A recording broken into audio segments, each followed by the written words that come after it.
Alcohol, daru, jam, pavva, tharra, yenne, sark. So many names, yet just one purpose. To make you feel light and then dance on the table like nobody's watching.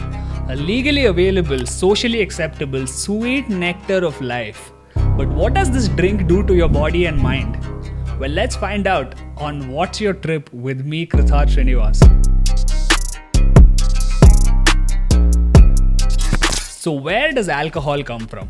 Well, the short answer to that question is the liquor store. But how did it even get there? The birth of alcohol happens from two processes, distillation and fermentation.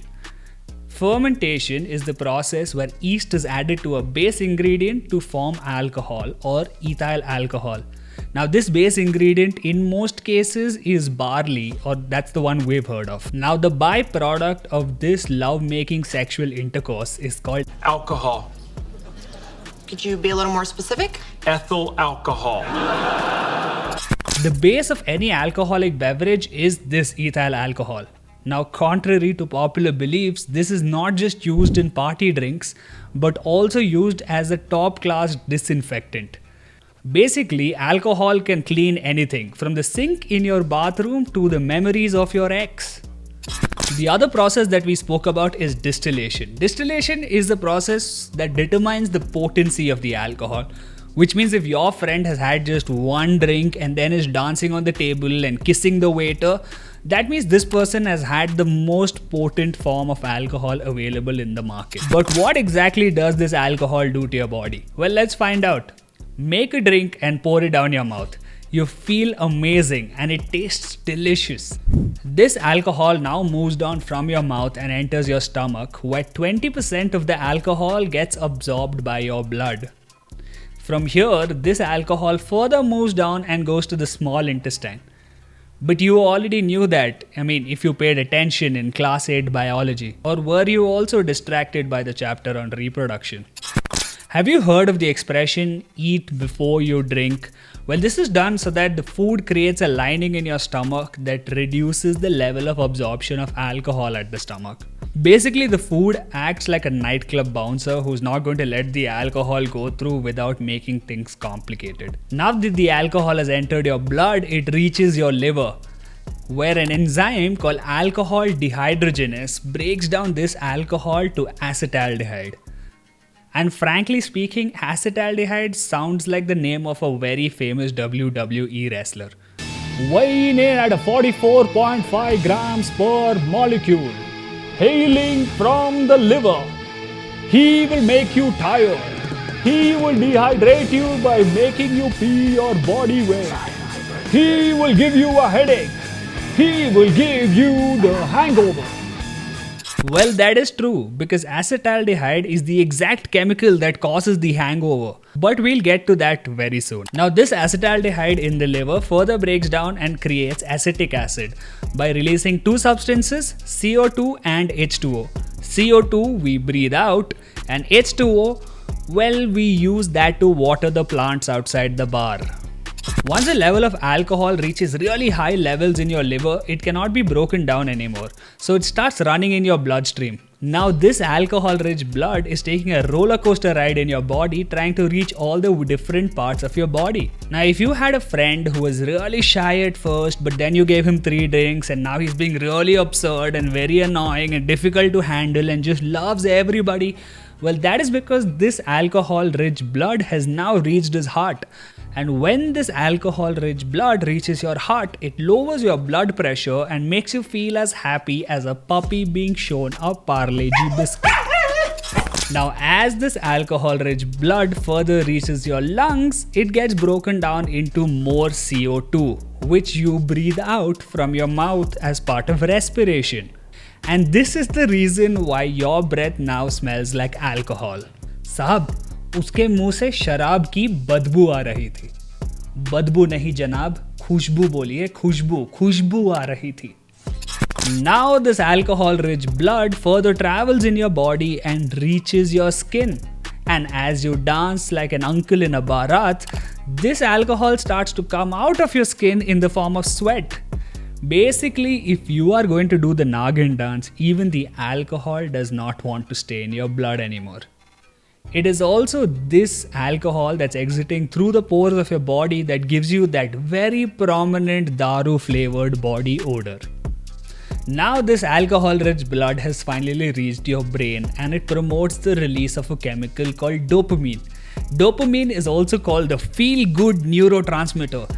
And this is exactly the reason why you want to drink alcohol more often. It's basically the reason that is keeping you coming back to the drinking habit. Basically, drinking makes you do really stupid shit, like say, "Aaj gaadi tera bhai chalayega." In the brain, the other chemical that is released is called serotonin. Serotonin is the chemical that makes you feel happy. You know, like the sky is blue and the birds are singing and the economy is booming. It makes you become this really romantic poet.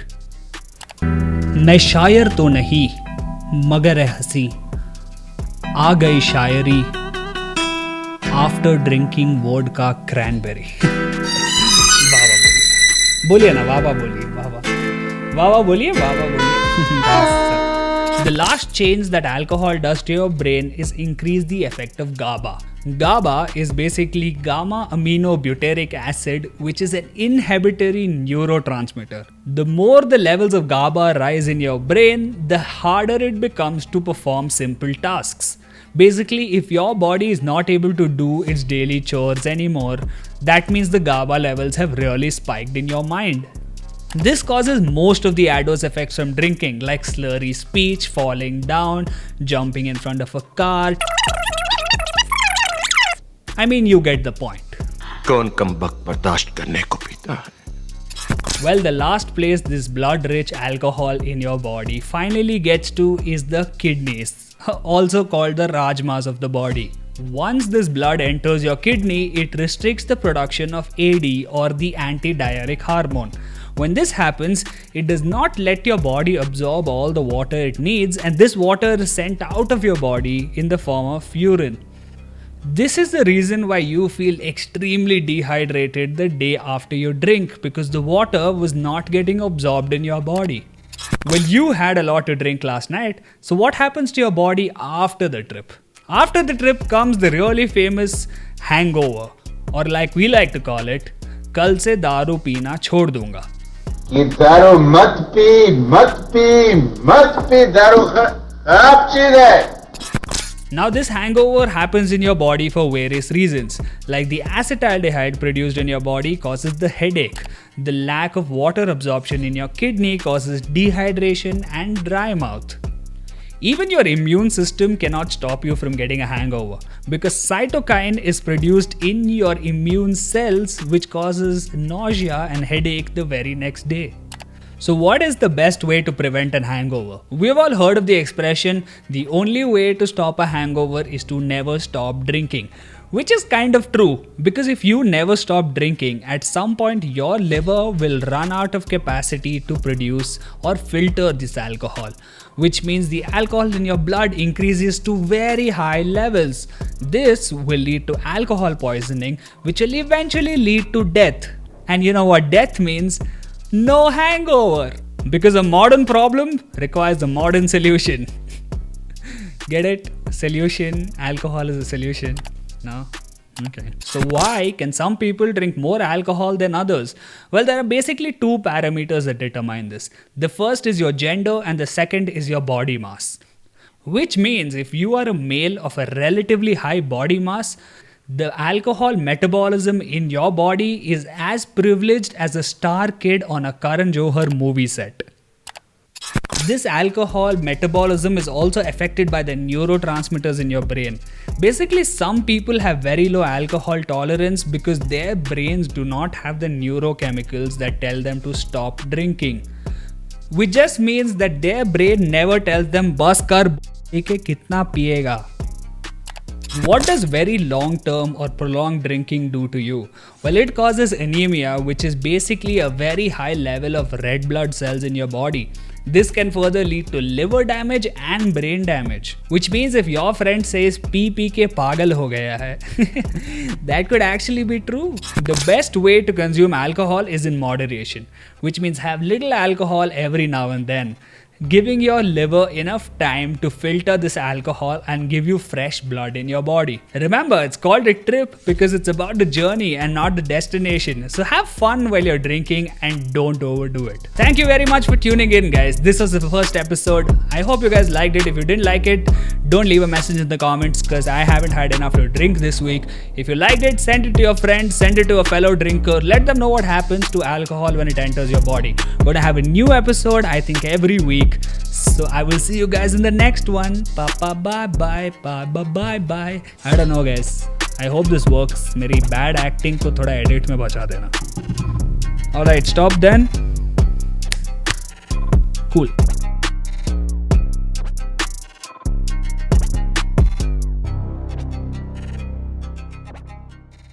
Thanks for watching Binge Daily. Be sure to thumbs up, hit subscribe, and then enable notifications with the bell icon so that you don't miss any of our upcoming videos.